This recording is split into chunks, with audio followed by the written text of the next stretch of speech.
കടയിൽ നവകേരള സദസ്സ് നടത്തിയത് കടത്തിലാണ് ഇപ്പോൾ ഉള്ളത്. ആകെ മലപ്പുറം മണ്ഡലത്തിൽ മാത്രം ലാഭത്തിലുള്ളൂ. അപ്പോൾ അത് വളരെയധികം പ്രയാസപ്പെടുത്തുന്ന രീതിയിലുള്ള ഒരു മറുപടിയാണ് നമുക്ക് സർക്കാരിന്റെ ഭാഗത്തും അതുപോലെ തന്നെ മലപ്പുറം ജില്ലയിലെ 6 മണ്ഡലങ്ങളിൽ നവകേരള സദസ്സ് സംഘടിപ്പിക്കാൻ ചെലവായത് 1.24 കോടി. കണക്ക് ലഭ്യമായ ഭൂരിഭാഗം മണ്ഡലങ്ങളിലും സംഘാടക സമിതി കടത്തിലാണ്. മങ്കട, തിരൂരങ്ങാടി മണ്ഡലങ്ങളിൽ കടം 5 ലക്ഷത്തിനു മുകളിലാണ്. 6 മണ്ഡലങ്ങളിൽ പണം ബാക്കിയായ ഏക മണ്ഡലം മലപ്പുറമാണ്. കോട്ടക്കലിൽ 21 ലക്ഷം രൂപ ചെലവായെങ്കിലും എത്ര രൂപ പിരിച്ചെടുത്തുവെന്ന് വ്യക്തമാക്കിയിട്ടില്ല. മുഹമ്മദ് മുർഷിദ് കോഡൂർ വിവരാവകാശ പ്രകാരം നൽകിയ അപേക്ഷയ്ക്കുള്ള മറുപടിയിലാണ് കണക്കുകൾ പുറത്തുവന്നത്. തദ്ദേശ സ്ഥാപനങ്ങളുടെ വിഹിതം, വ്യക്തികളിൽ നിന്നും സ്ഥാപനങ്ങളിൽ നിന്നും ലഭിച്ച സംഭാവന എന്നിവയാണ് പ്രധാന വരവ്. 2 ലക്ഷം രൂപ വരെ സംഭാവന നൽകിയവരുണ്ട്. നിയോജക മണ്ഡലം നവകേരള സദസ്സുകളുടെ നടത്തിപ്പ് ചുമതലയുണ്ടായിരുന്ന നോഡൽ ഓഫീസർമാർക്കാണ് അപേക്ഷ നൽകിയത്. 6 മണ്ഡലങ്ങളിലെ നോഡൽ ഓഫീസർമാരാണ് കണക്ക് സഹിതം മറുപടി നൽകിയത്. മറ്റു 10 മണ്ഡലങ്ങളിലെ നോഡൽ ഓഫീസർമാർ പണമിടപാട് ചുമതല സംഘാടക സമിതി ചെയർമാൻമാർക്കാണെന്ന് പറഞ്ഞ് ഒഴിഞ്ഞുമാറി. വിവിധ വകുപ്പുകളുടെ ജില്ലാതല ഉദ്യോഗസ്ഥരെയാണ് മണ്ഡലങ്ങളിലെ നോഡൽ ഓഫീസർമാരായി നിയമിച്ചിരിക്കുന്നത്. +2 ഡിഗ്രി കഴിഞ്ഞവർക്ക് world's first AR VR class റൂമിലൂടെ സ്മാർട്ട് ഫോൺ എഞ്ചിനീയർ ആവാം. കൂടുതൽ അറിയാൻ വിളിക്കൂ ബ്രിഡ്കോ ആൻഡ് ബ്രിഡ്കോ. നമ്മൾ നവകേരള സദസ്സുമായി ബന്ധപ്പെട്ടായിരുന്നു വിവരാവകാശം കൊടുത്തിട്ടുണ്ടായിരുന്നത്. ആദ്യഘട്ടത്തിൽ നമ്മൾ ചീഫ് സെക്രട്ടറി കൊടുത്തു. കൃത്യമായ രീതിയിൽ മറുപടികളോ കാര്യങ്ങളോ ലഭിച്ചില്ല. ഓരോരോ ജില്ലയിലെ കലക്ടർമാർക്ക് വിവരാവകാശം കൊടുക്കുന്നത്. അവിടുന്ന് നമുക്ക് വ്യക്തമായ രീതിയിൽ എത്ര രൂപയാണ് പിരിച്ച കണക്ക് കാര്യങ്ങൾ ചോദിച്ചിട്ട് ഒരു കൃത്യമായ കണക്ക് കിട്ടിയില്ല. അതിന്റെ അടിസ്ഥാനത്തിലാണ് മലപ്പുറം ജില്ലയിൽ 16 മണ്ഡലങ്ങളെ 16 നോഡൽ ഓഫീസർമാർക്ക് ഇതിന്റെ ചുമതല കൊടുത്തിട്ടുണ്ടായിരുന്നത്. ഓരോരോ മണ്ഡലങ്ങൾക്ക് ഓരോരോ നോഡൽ ഓഫീസർമാർക്കാണ് കൊടുത്തിട്ടുണ്ടായിരുന്നത്. അതിന്റെ അടിസ്ഥാനത്തിൽ ആ ഓരോരോ നോഡൽ ഓഫീസർമാർക്ക് വിവരാവകാശം അയക്കുന്നത് എത്ര രൂപയാണ് സംസ്ഥാനത്ത് പിരിച്ചിട്ടുള്ളത്, എത്ര രൂപയാണ് ബാലൻസ് ഉള്ളത്, എത്ര രൂപയാണ് കടം വന്നിട്ടുള്ളത് ചോദിച്ചിട്ടൊക്കെ ആയിരുന്നു നമ്മൾ വിവരാവകാശം കൊടുത്തിട്ടുണ്ടായിരുന്നത്. അപ്പോൾ നമുക്ക് നെട്ടിക്കുന്ന ഒരു കണക്കാണ് നമുക്ക് കിട്ടില്ല. ഏകദേശം കോടിക്കണക്കിന് രൂപയാണ് മലപ്പുറം ജില്ലയിൽ മാത്രം. മലപ്പുറം ജില്ലയിൽ നമ്മൾ കൊടുത്തത് ഏകദേശം 16 മണ്ഡലങ്ങൾ കൊടുത്ത് 15 മണ്ഡലങ്ങൾക്ക് മാത്രം നമുക്ക് മറുപടി ലഭിച്ചിട്ടുള്ളൂ. അതിൽ തന്നെ ആകെ 6 മണ്ഡലങ്ങൾക്ക് മാത്രം കണക്കുള്ളൂ.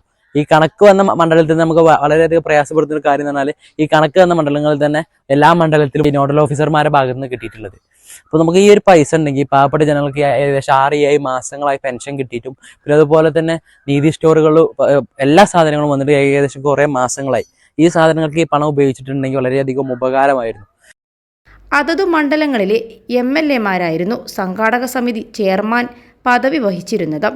UDF MLA-മാരുടെ മണ്ഡലങ്ങളിൽ ഇടതുപക്ഷ നേതാക്കളോ മുന്നണിയുമായി ചേർന്നോ നിൽക്കുന്ന പ്രമുഖരോ ആയിരുന്നു ചെയർമാൻമാർ. വരവ് 98 ലക്ഷം.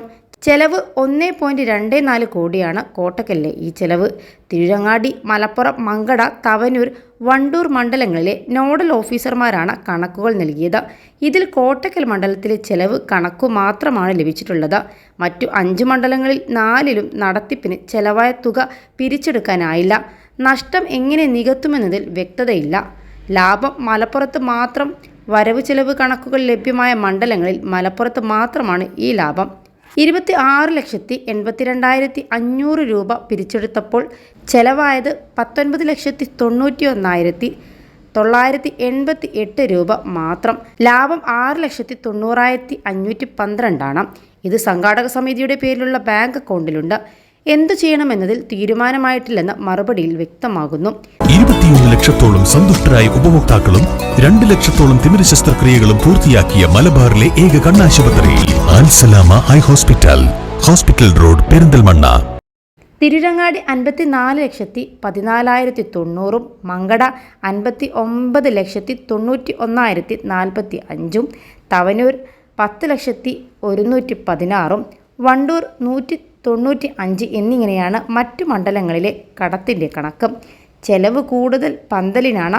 നവകേരള സദസ്സുമായി ബന്ധപ്പെട്ട് ഏറ്റവും കൂടുതൽ തുക ചെലവായതും പന്തലിനും അതുമായി ബന്ധപ്പെട്ട ജോലികൾക്കുമാണ്.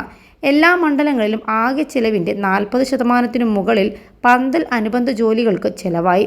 കോട്ടക്കൽ 12 ലക്ഷം, തിരൂരങ്ങാടി 10 ലക്ഷം, മങ്കട 12 ലക്ഷം, തവനൂർ 18 ലക്ഷം എന്നിങ്ങനെയാണ് പന്തലും അതുമായി ബന്ധപ്പെട്ട മറ്റു പരിപാടികൾക്കും ചെലവായത്.